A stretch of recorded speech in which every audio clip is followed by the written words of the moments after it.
Selamat pagi Bapak Ibu, saudara-saudara sekalian yang terkasih di dalam Tuhan kita Yesus Kristus. Marilah kita mempersiapkan hati dan pikiran kita untuk kita sama-sama mengikuti akan ibadah secara online pada hari ini. Tuhan Yesus memberkati.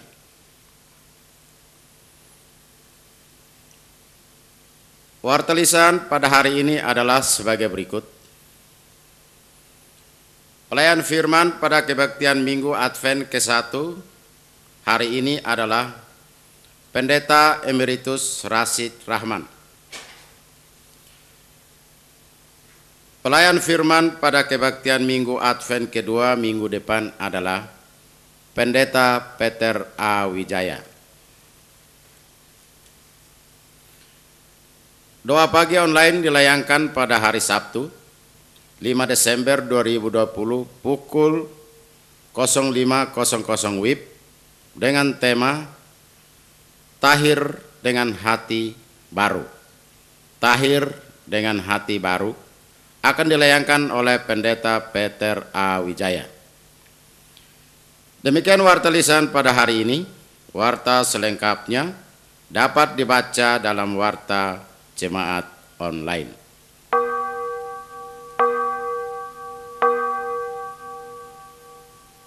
Saudara terkasih, dimanapun kita berada dan beribadah,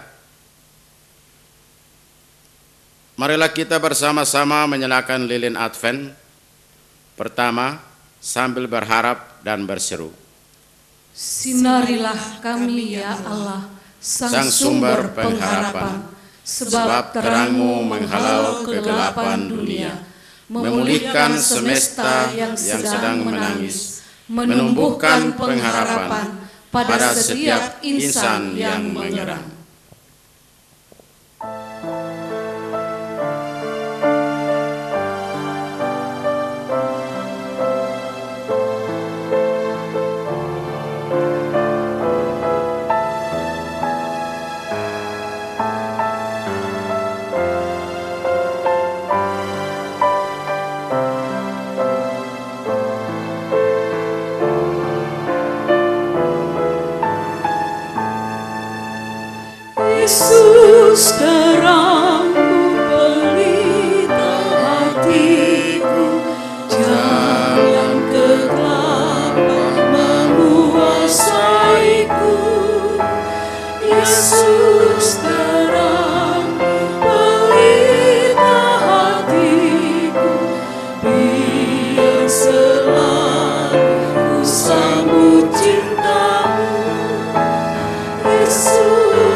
Marilah kita menyambut datangnya Sang Terang, Sang Immanuel yang membawa penebusan, Sang Immanuel yang membawa pertolongan. Umat dipersilahkan berdiri, marilah kita menyambut kebaktian ini dengan menyanyikan "Oh datanglah Immanuel".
Marilah kita memasuki penghayatan akan masa-masa penantian dengan berpegang pada keyakinan bahwa pertolongan kita ada di dalam nama Tuhan yang menciptakan langit dan bumi, yang kasih setianya senantiasa menyatakan pengharapan kepada kita.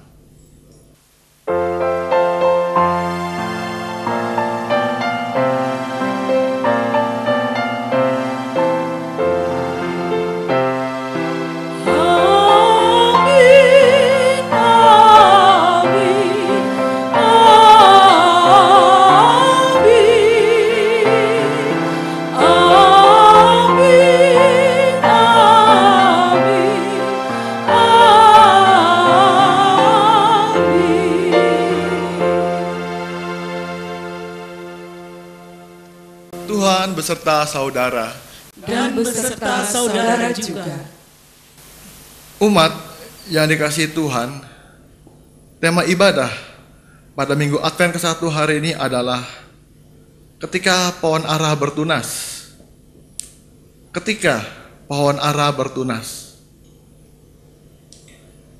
Tidak terasa pada hari ini kita sudah memasuki Minggu Advent pertama. Banyak peristiwa telah terjadi dan mewarnai perjalanan kita. Banjir, pandemi, dan berbagai dampak yang dibawanya menjadi dinamika hidup kita di sepanjang tahun 2020. Mungkin sesekali kita bersungut, kapan situasi tidak menyenangkan ini akan berlalu. Namun, baiklah kita tidak kehilangan pengharapan dalam iman kepada Kristus. Sebab, tidak sekalipun Dia merancangkan yang jahat bagi anak-anaknya. Percayalah, setelah musim dingin yang mencekam, akan tiba hangatnya musim semi yang menumbuhkan pohon ara, menumbuhkan pengharapan dan sukacita setelah penantian kita. Marilah Di dalam keheningan kita refleksikan kembali perjalanan hidup kita. Panggil pulang pengharapan yang mungkin memudar akibat duka, krisis, dan berbagai tantangan. Pandanglah Dia yang sesungguhnya senantiasa membuka tangan dan siap menyambut kita kembali dari jalan yang mungkin semakin jauh dari terang cintanya. Marilah kita berdoa.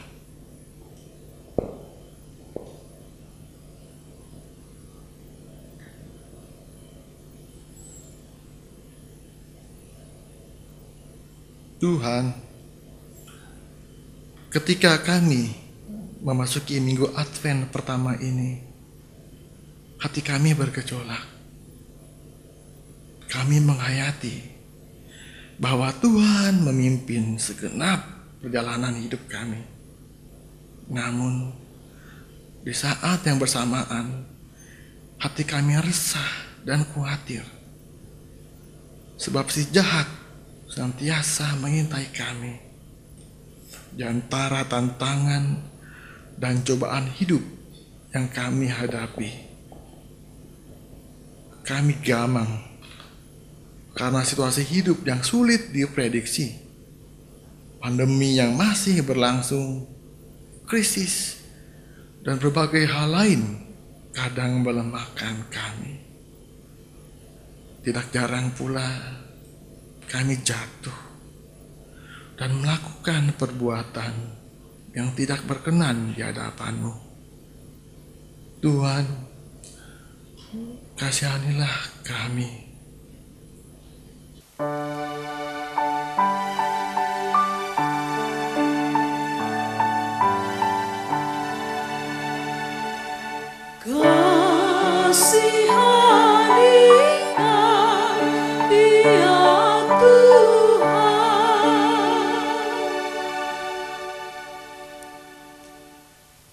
Biarlah kami senantiasa berpengharapan kepada-Mu saja dalam memasuki masa penantian ini. Sebab kami tahu hanya di dalam-Mu saja pengharapan kami akan berbuah kepastian dan keselamatan. Dalam nama Yesus Kristus kami berdoa dan memohon. Amin.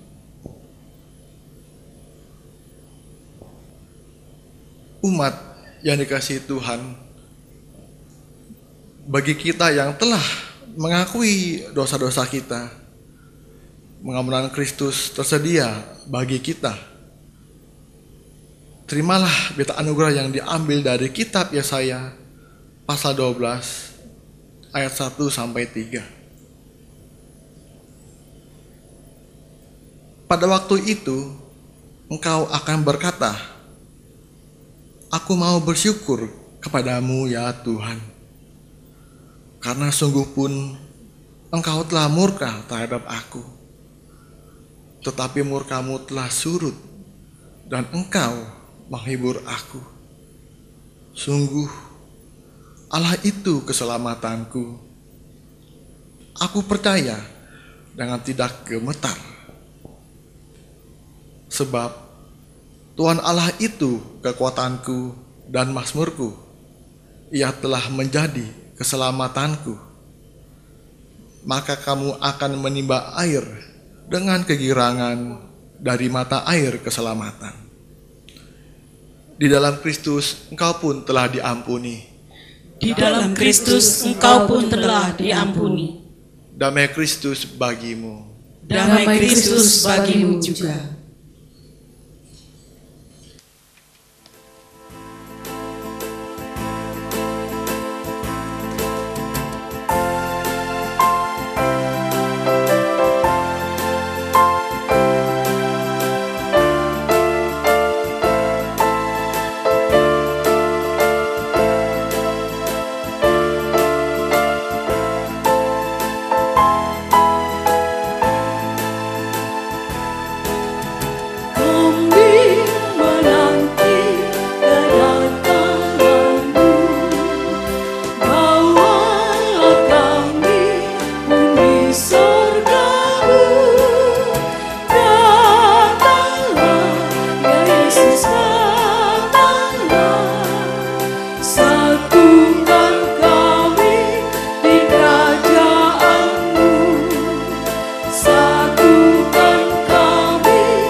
Marilah kita berdoa. Kini kami siap mendengarkan firman-Mu ya Tuhan. Kiranya Roh Kudus menolong kami supaya pembacaan-pembacaan Alkitab dan pengajaran menjadi pegangan dalam hidup kami. Kami berdoa di dalam nama Tuhan Yesus. Amin. Pembacaan Kitab Yesaya pasal 64.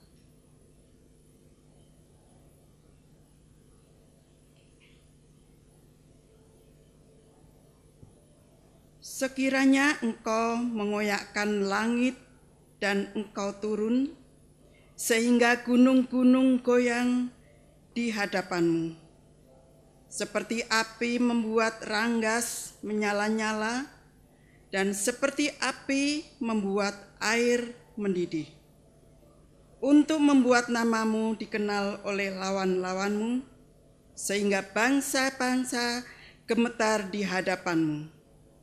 Karena engkau melakukan kedahsyatan yang tidak kami harapkan, seperti tidak pernah didengar orang sejak dahulu kala.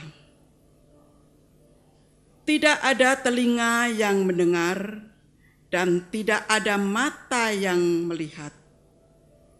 Seorang Allah yang bertindak bagi orang yang menanti-nantikan Dia, hanya Engkau yang berbuat demikian.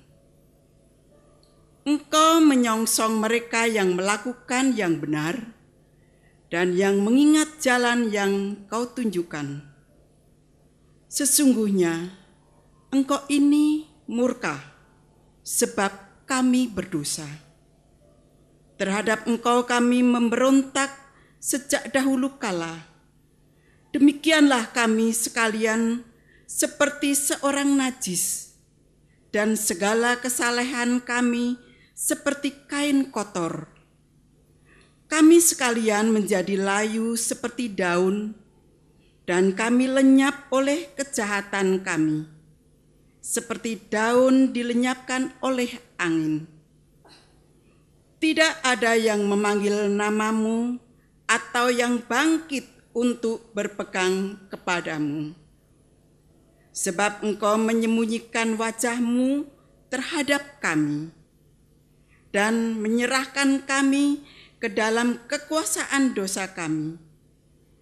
Tetapi sekarang, ya Tuhan, Engkaulah Bapa kami, kamilah tanah liat, dan Engkaulah yang membentuk kami, dan kami sekalian adalah buatan tangan-Mu.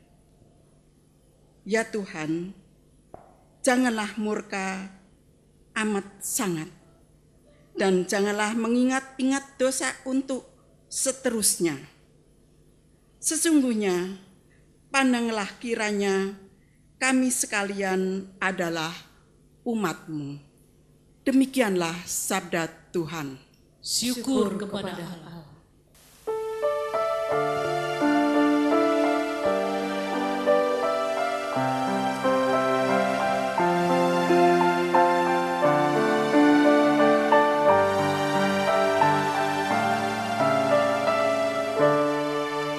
Tuhan alam semesta, buat wajah-Mu bersinar, pulihkan kami ya Tuhan, sehingga kami selamat. Ya Tuhan alam semesta, buat wajah-Mu bersinar, pulihkan kami ya Tuhan, sehingga kami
cucuran air mata, Kau buat kami menjadi bahan olokan musuh kami.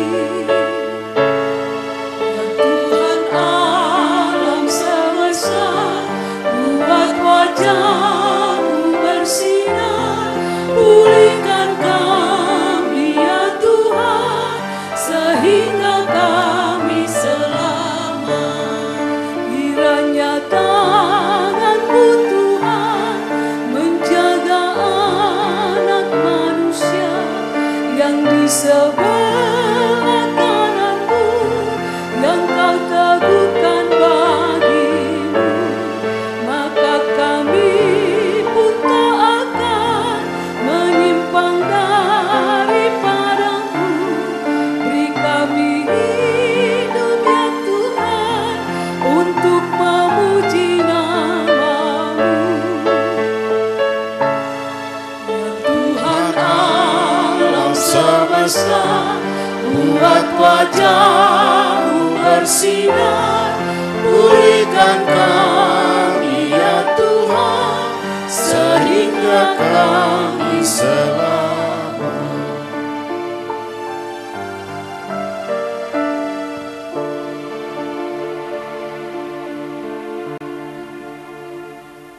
Pembacaan surat Paulus yang pertama kepada jemaat di Korintus, pasal 1 ayat 3.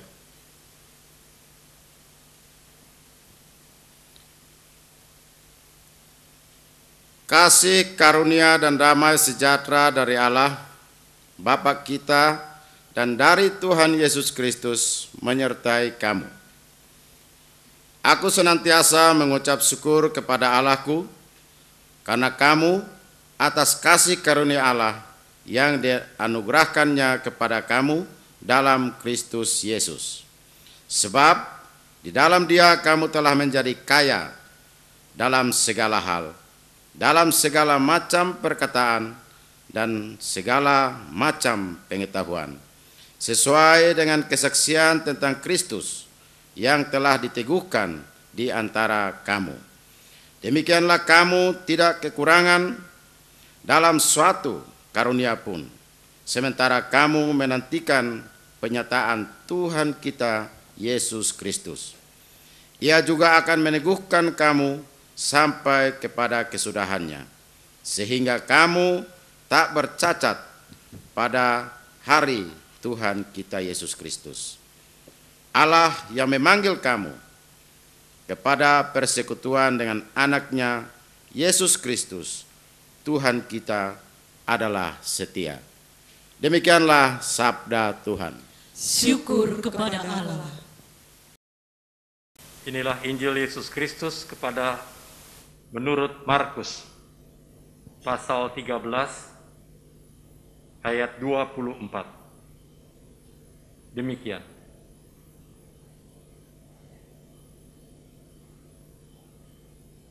Pada masa itu, sesudah siksaan itu, matahari akan menjadi gelap dan bulan tidak bercahaya, dan bintang-bintang akan berjatuhan dari langit, dan kuasa-kuasa langit akan goncang. Pada waktu itu orang akan melihat Anak Manusia datang dalam awan-awan dengan segala kekuasaan dan kemuliaannya.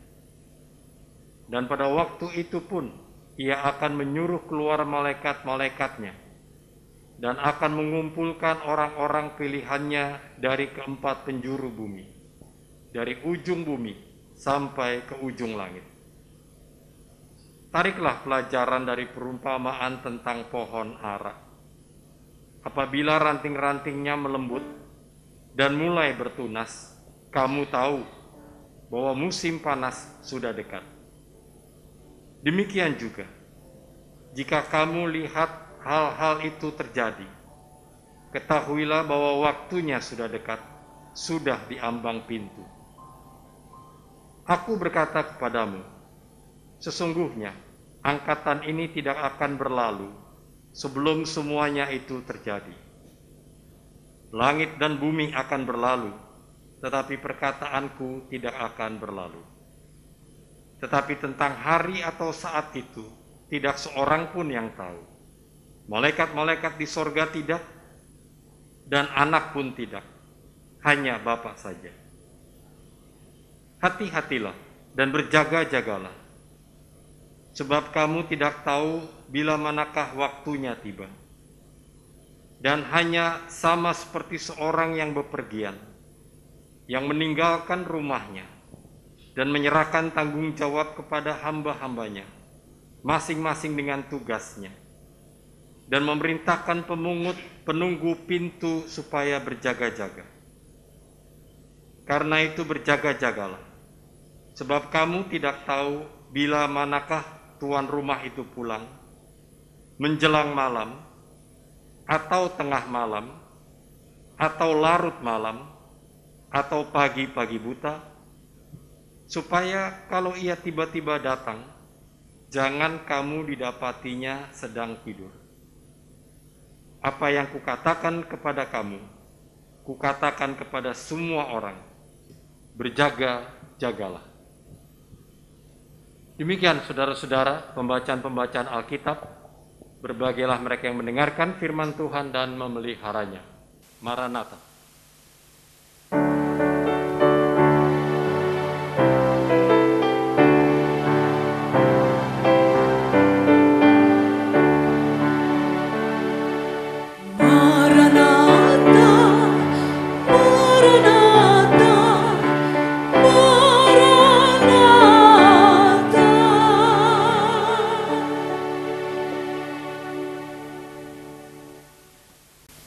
Saudara-saudara, hal berjaga-jaga menanti kedatangan Tuhan atau disebut anak manusia dalam Injil Markus ini diperumpamakan dengan para hamba yang selalu berjaga-jaga atau yang harus berjaga-jaga akan kedatangan tuannya di tengah malam. Berjaga-jaga akan kedatangan Tuhan membawa implikasi beberapa hal. Yang pertama, para hamba yakin tuannya pasti datang malam itu. Bagaimana bisa yakin? Apa yang dilakukan Tuhan pada malam-malam baru pulang? Bukan pulang kerja. Tapi di zaman itu orang biasa, kalau sore sehabis kerja, itu pergi ke perjamuan.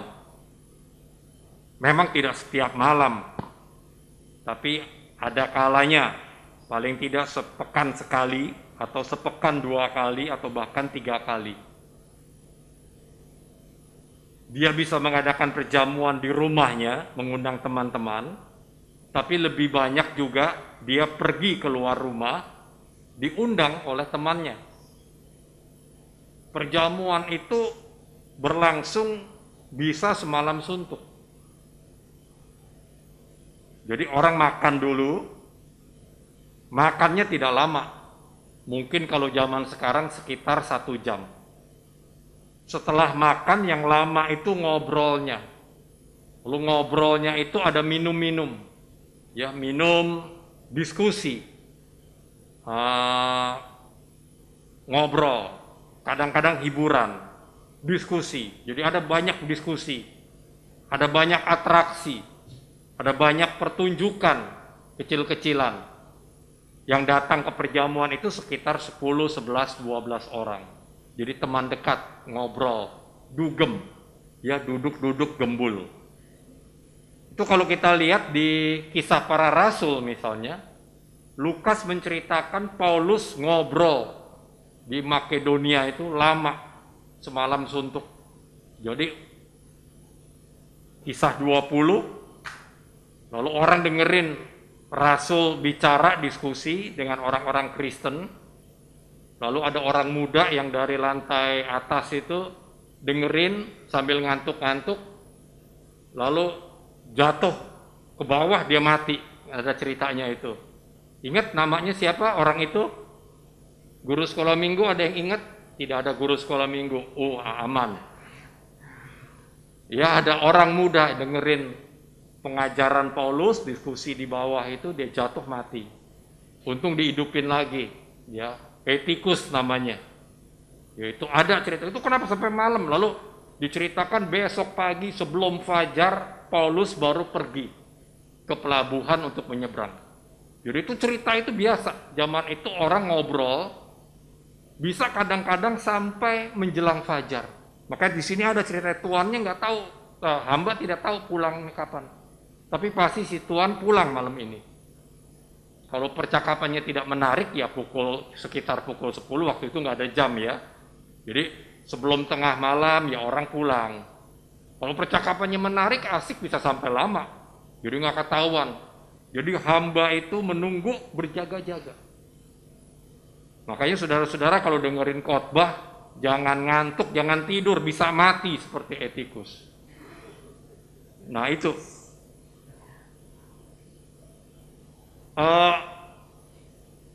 Pasti, tuannya pasti pulang karena besok dia harus kerja.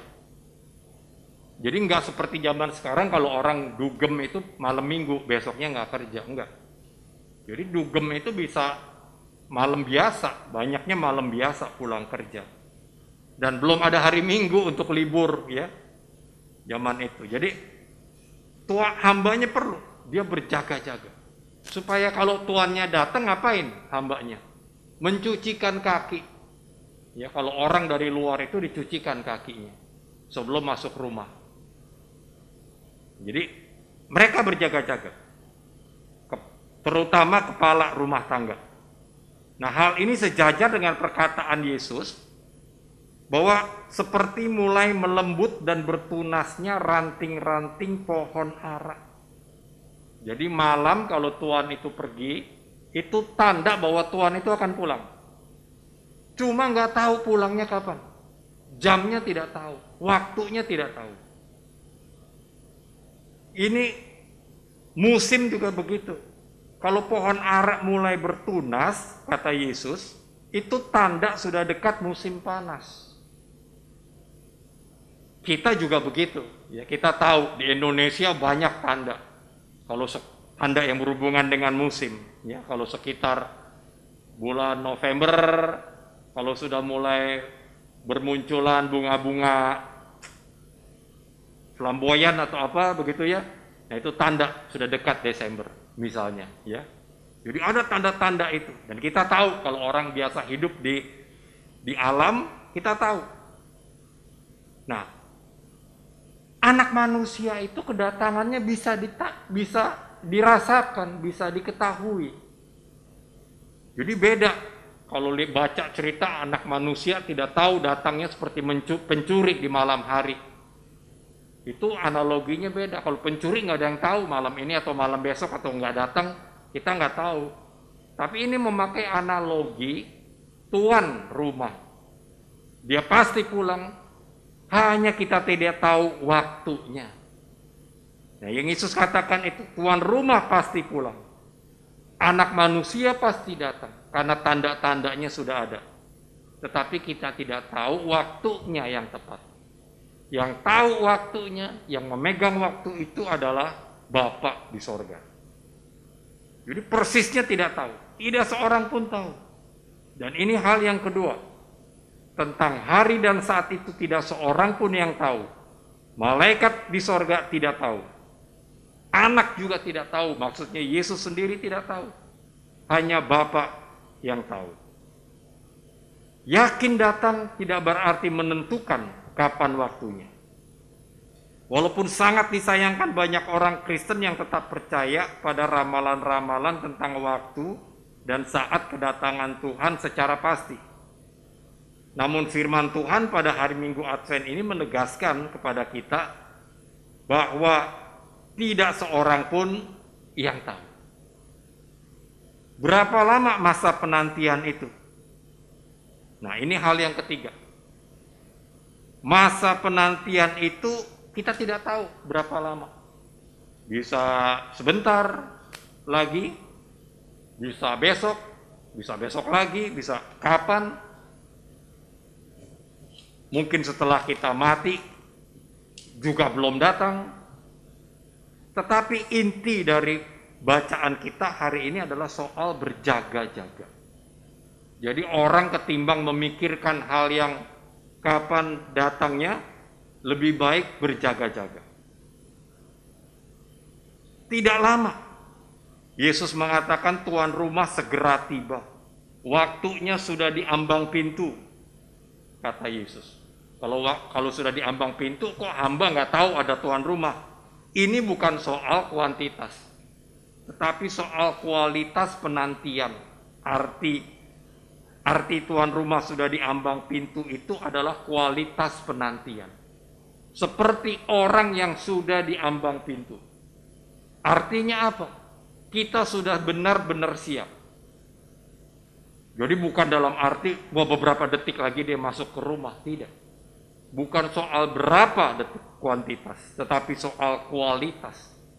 Seberapa kita sudah siap jika tuan rumah, anak manusia, sudah di ambang pintu. Bukan baru masak, bukan baru nyiapin baskom untuk cuci kaki, bukan baru menyiapkan selimut, tapi semuanya sudah beres. Jadi rupanya kata segera di sini itu bukan soal kuantitas, jumlah waktu, tetapi lebih pada kualitas kesiapan kita. Jadi intinya adalah kesiapsiagaan. Maka dikatakan di situ segera dan berjaga-jaga. Para hamba bukan hanya harus semakin berjaga-jaga, tetapi juga harus siap segera kembali bekerja. Kalau orang siap bekerja dalam waktu yang segera, itu artinya dia sudah siap semua. Oleh karena itu Yesus mengatakan jangan didapatinya para hamba sedang tidur. Lawan dari tidur adalah bangun dan bekerja. Firman Tuhan dalam Yesaya menegaskan, Engkau, yakni Tuhan, menyongsong mereka yang melakukan yang benar dan mengingatkan jalan yang Kau tunjukkan. Jadi muara dari kesalehan dan hidup beriman itu adalah melakukan firman Tuhan. Bekerja. Bukan soal kuantitas waktu, tetapi soal kualitas berjaga-jaga. Apa kualitas berjaga-jaga? Sudah siap semuanya. Bagaimana kita siap semuanya? Bekerja. Jadi Tuhan itu menyongsong mereka yang melakukan, bukan yang menantikan, kata Yesaya. Menyongsong mereka yang melakukan yang benar, dengan mengingat jalan yang kutunjukkan. Jadi melakukan yang benar sesuai dengan jalan Tuhan. Saudara-saudara kekasih Tuhan, orang yang bekerja, orang yang menanti-nantikan Tuhan dengan bekerja, tidak pamer kesalehan. Apa itu pamer kesalehan? Saya menunjukkan diri saya saleh. Saya orang yang berdoa banyak. Kalau perlu saya ceritain. Kalau nggak cerita saya pertunjukkan. Saya di mana-mana berdoa. Mau minum teh saya berdoa. Mau semuanya saya berdoa. Apa itu saleh? Termasuk juga saya tunjukkan bahwa saya punya hafal banyak ayat Alkitab. Saya ahli dalam banyak ayat Alkitab. Saya tahu. Bahkan untuk beli gado-gado, beli asinan saja saya ada ayatnya. Misalnya. Tetapi bukan itu yang firman Tuhan katakan. Bekerja. Orang yang bekerja tidak banyak omong. Orang yang bekerja bahkan tidak berdoa terus-menerus. Kalau doa terus-menerus dia tidak bekerja. Tetapi tahu dan mengatur waktu bekerja dan mengatur waktu berdoa secara proporsional. 1 Korintus, Paulus mengatakan, menjadi kaya dalam segala sesuatu dan tidak kekurangan dalam satu karunia pun, menantikan Tuhan adalah dengan bekerja. Punya karunia, maka jika kita menggunakannya, kita akan kaya dalam segala sesuatu. Arti bekerja pada satu pihak menuntut. Arti bekerja pada satu pihak kita tidak menuntut kenaikan upah, tapi pada lain pihak kita hidup boros misalnya. Wah, saudara-saudara bisa tahu, kita bisa tahu gerakan orang makin kacau, makin amburadul sekarang ini. Semuanya menuntut ini dan itu, tetapi hidupnya boros sama aja. hidupnya malah tidak bekerja, kebanyakan demo nggak bekerja. Pada satu pihak menyalahkan, pada lain pihak tidak melakukan perbaikan diri sendiri. Parah. Kalau menyalahkan, kalau mau kritik itu paling gampang. Saya ahli juga dalam mengkritik. Tetapi melakukan perbaikan dari diri sendiri itu yang paling susah.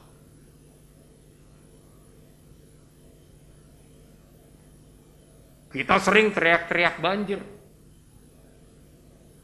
Ibadah kita dibuka dengan kata banjir, ada tanda-tanda banjir. Tapi kalau kita nyampah terus, kalau kita hidup sembarangan, sama aja banjirnya masih tetap. Perbaikan dari diri sendiri. Kalau kita teriak-teriak bensin mahal, tetapi kita parkir nggak mematikan mesin, karena mau beraseria di dalam kendaraan berjam-jam, bohong juga. Kita bukan hanya membuang uang, tapi lebih daripada itu kita mengotori udara. Bukan udara yang kita keluarkan dari knalpot mobil saja, tapi juga udara dan kekotoran dari proses pembuatan bensin itu. Ya, sesuatu itu menjadi bensin, jadi BBM itu prosesnya panjang dan semuanya memerlukan energi.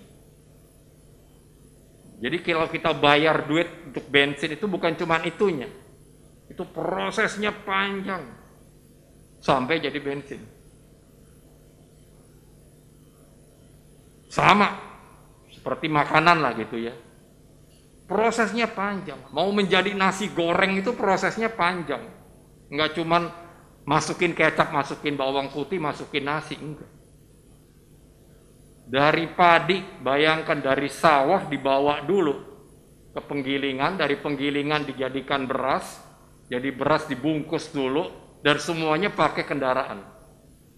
Belum kecapnya, belum yang lain-lainnya. Prosesnya panjang. Bayangkan kalau kita boros dengan hal itu. Anggota jemaat protes mulu. Pendeta nggak bagus ini dan itu, penatua salah terus, gereja banyak kurangnya ini dan itu. Tetapi tidak mau terlibat di dalam kehidupan berjemaat.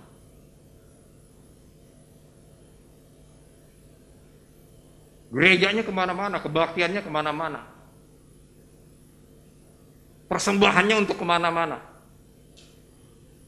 Tetapi kalau ke gerejanya sendiri untuk kasih kritik doang, enggak sehat.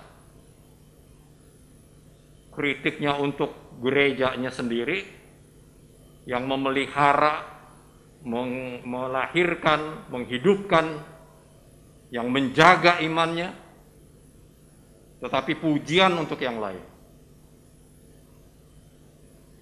Itulah gambaran orang Kristen yang sedang tidur, terlena. Seperti hamba yang tidak siap bekerja menyambut tuannya.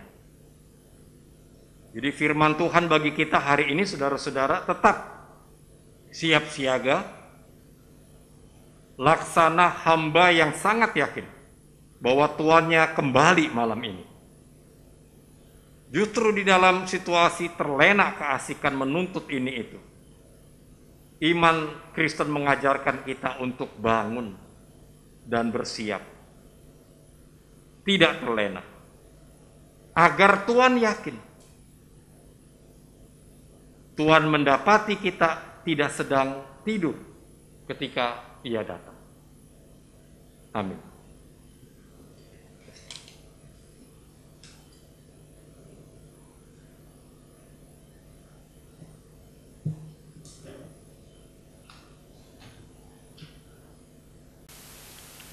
Umat Tuhan, marilah kita bersama dengan umat Allah di masa lalu, masa kini, dan masa depan, mengingat pengakuan pada baptisan kita menurut pengakuan iman rasuli. Aku percaya kepada Allah, Bapa yang Maha Kuasa, Khalik langit dan bumi, dan kepada Yesus Kristus, Anaknya yang tunggal Tuhan kita, yang dikandung daripada Roh Kudus, lahir dari anak darah Maria, yang menderita sengsara di bawah pemerintahan Pontius Pilatus, disalibkan, mati dan dikuburkan, turun ke dalam kerajaan maut, pada hari yang ketiga, bangkit pula dari antara orang mati, naik ke surga, duduk di sebelah kanan Allah, Bapa yang Maha Kuasa, dan dari sana Ia akan datang untuk menghakimi orang yang hidup dan yang mati. Aku percaya kepada Roh Kudus, gereja yang kudus dan am, persekutuan orang kudus, pengampunan dosa, kebangkitan orang mati, dan hidup yang kekal. Amin. Marilah kita naikkan doa syafaat.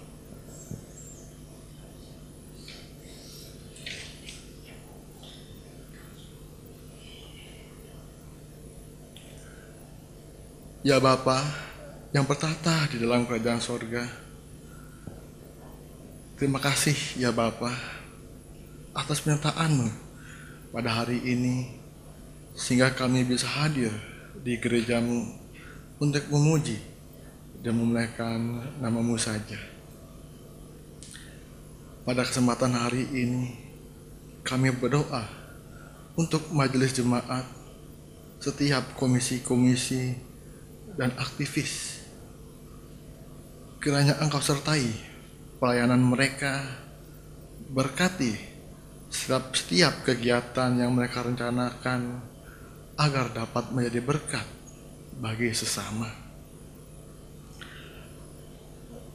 Dan juga kami berdoa untuk setiap usaha pemerintah dalam memutus rantai penularan COVID-19 dan juga pengadaan vaksin corona yang dapat membawa hasil bagi masyarakat.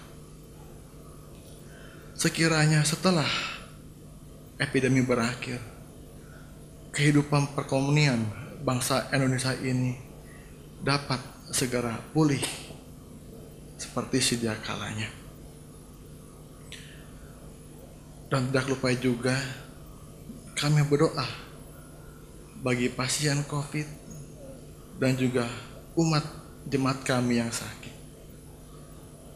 Kami berdoa untuk kesembuhan mereka, dan juga kami berdoa setiap makanan yang mereka konsumsi, setiap obat dan juga yang mereka konsumsi dapat membantu proses penyembuhan mereka. Dan juga kami berdoa untuk warga mereka, Engkau sertai keluarga mereka, berikan mereka kekuatan di dalam menghadapi masa-masa corona ini. Dan juga kami berdoa untuk tenaga medis dan juga para dokter, suster, dan yang lainnya, yang mereka berjuang di dalam rumah sakit, di dalam setiap tempat-tempat kegiatan kesehatan dalam memutus usaha corona ini. Ya Bapa, Engkau sertai mereka, kuatkanlah mereka, mampukanlah mereka, sehingga mereka dapat laksanakan tugasnya. Kiranya itulah saja ya Bapa doa syafaat kami. Ya Tuhan, dalam kemurahan-Mu, dengarkanlah doa kami. amin. Umat yang dikasihi Tuhan, marilah kita membawa persembahan syukur kita kepada Tuhan dengan mengingat firman Tuhan dari kitab Yunus pasal 2 ayat 9. Tetapi aku dengan ucapan syukur akan kupersembahkan korban kepadamu.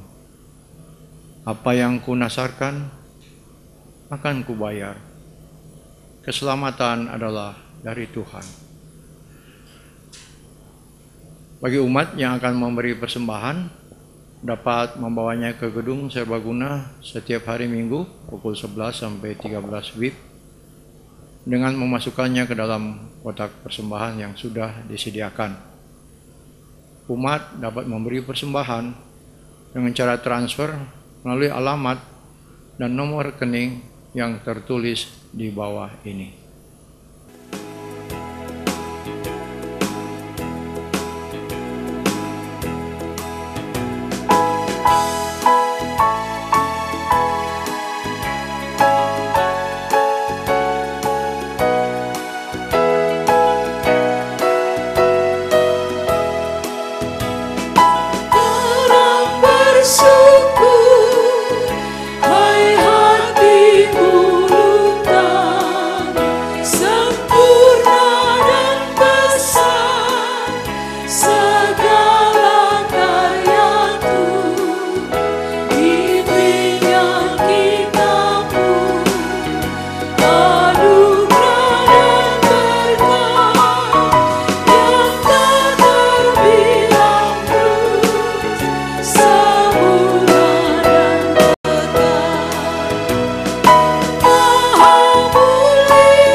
Marilah kita berdoa.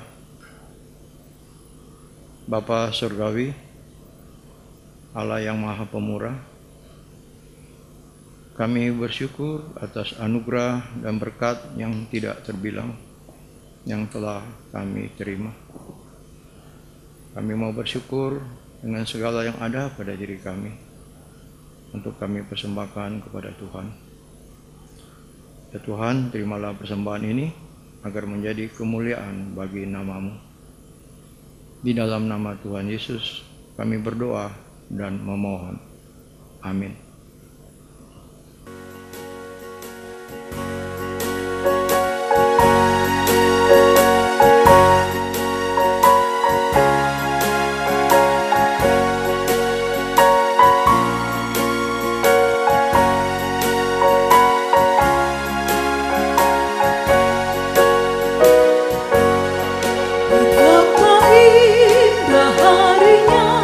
Saat ku pilih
Kebaktian telah selesai, saudara-saudara, arahkanlah hati kepada Tuhan. Kami mengerahkan hati kami kepada Tuhan. Kita diutus untuk menjadi saksi Kristus. Syukur kepada Allah. Terpujilah Tuhan. Kini dan selamanya. Tuhan memberkati dan melindungi kita.